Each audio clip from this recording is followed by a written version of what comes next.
apologies that I've not put a video up for quite some time now. I've just been so busy sorting things out like the frame. The swing arm is now been widened and braced. That's still with the fabricator. We're just altering a couple of tiny bits on that. I've started doing the fork work myself. They're looking really nice. The lows are aluminium brush now, both of them by hand. So I've got loads of stuff going on. So the engine videos really took a back step, to be honest, while I was making sure the engine was correct in terms of timing. I actually swapped the original pistons. I swapped the original pistons that I used back out, and I've put some slightly different ones in. So the original Wiseco pistons that I used had 4mm skimmed off. The ones that went back in, I've got 3.65 skimmed off, non-ceramic coated. Mainly because some people were against ceramic coating, some people were for it. And after I got the pistons back from the machine shop, I cleaned. Well, they look fine as it is.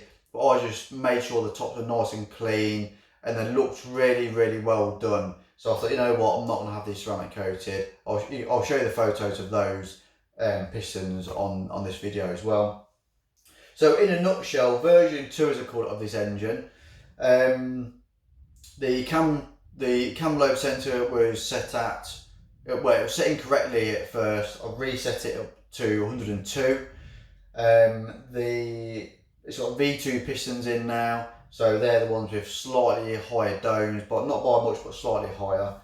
The head gasket, I actually changed that from the composite to a copper one of 35 thou, and because the piston crown was flush with the actual deck, 35, whatever gasket you put on is effectively your squish. So I've got 35 thou gasket on, which gives me 35 thou squish, which is absolutely perfect. You could put a 45 thou on, or maybe drop it down to 30, maybe not much below that.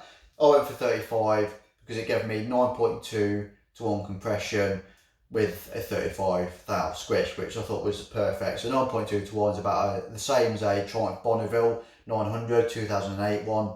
So, and the starter motor, that is really the limit for this starter motor to start this engine. So the video that you'll see in a moment of this engine running for the second time, that's the starter motor obviously starting it. Sounds fine, and it handles it absolutely fine as well. I mean, bearing in mind the starter motor I stripped, I made sure that the power leads, the power leads going to it with the best quality copper I could get. Welding leads, I believe they are actually. So, and everything, all the joints on it are really nicely soldered. So I'll give this starter motor the best chance it could possibly have of starting this engine, and it's absolutely fine. So that was the reason for keeping the compression not too high, because otherwise it'd be kickstart, or I'd have to start a motor altered in terms of more brushes and all that sort of stuff. But basically what I've got is, I've got a really nice unit that I'm really happy with. The whole engine was CC'd. I CC'd the chambers, I CC'd the piston dome, etc. So everything was CC'd. So 9.2 to 1 is what we've got. And yeah, I couldn't be more happy with it. I think it looks absolutely great. Obviously I'm a bit biased because I built it. I got a name plaque for the top. Obviously you won't see that one, so I've got another one for the side. But the main reason for that is I'm hoping to keep this engine, the whole bike, sorry, I keep forgetting I've got to build a bike yet.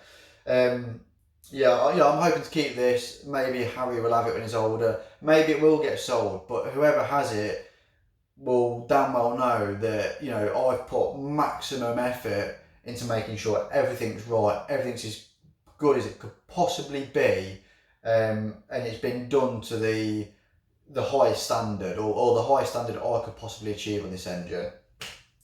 So yeah, I think that's it. You know, it is what it is. It's done, and I'm really happy with the end result. Everything's been checked. I've got my checklist up here. I've been through the whole engine. Everything's been re-torqued down. The oil's been changed already after about 1.5 minutes of running. That's just me. I inspected it to make sure there was nothing in it that was out, you know, untoward or anything like that, and there wasn't. So yeah, nothing's leaking. It runs fine.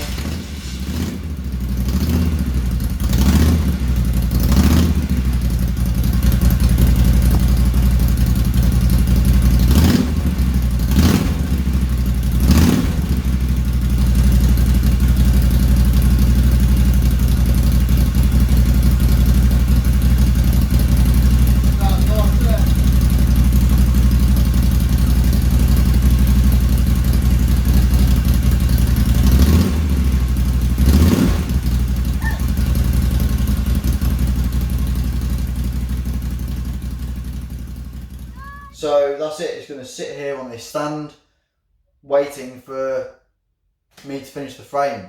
So that's my next job. I can just show you what I'm actually doing quickly. So the actual frame is just here with a bottom casing.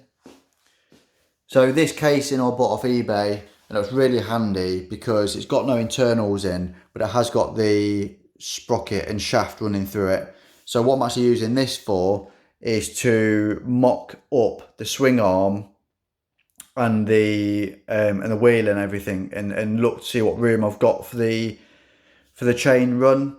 So you can see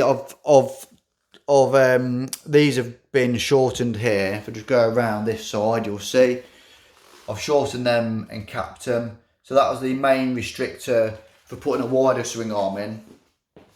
So the actual swing arm that I've not got, because it's at the fabricating shop still, is 25mm wider. So this bit that goes in here, where the roller bearings are, or needle bearings, the actual pivot, this is obviously not wider, but the actual arms have been brought out either side. So the actual swing arm is 25mm wider. So what that does, that'll allow me to get a widest that I can put in this is a 150, which is absolutely fine. I still think it'll look good. So yeah, that's what's going on with that. So yeah, the swing arm is not here. It's a shame because I would have shown you.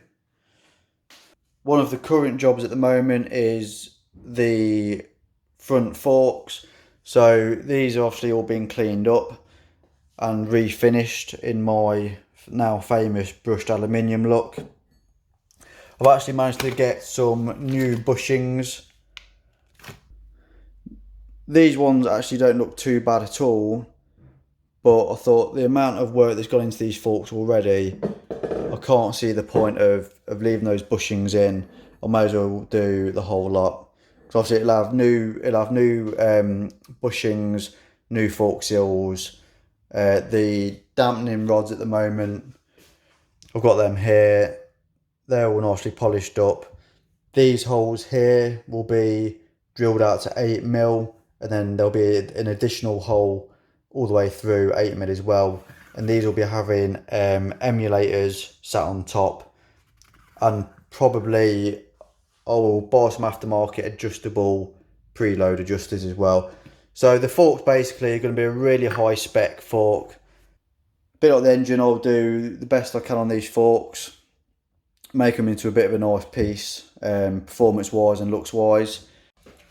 Well, hopefully that wasn't too painful. I might have got a few facts wrong because I'm so rusty on doing videos. It's amazing how much you forget that you was going to say when you're doing a video. But what I'll do is I'll put as much information up as I can with any videos that I've done of the top end build or photos. I've took loads and loads and loads of photos of the top end build and videos. So I'll try and mix them in with this, or just do them all now. So yeah, thanks for dropping in, and I'll see you in the next few.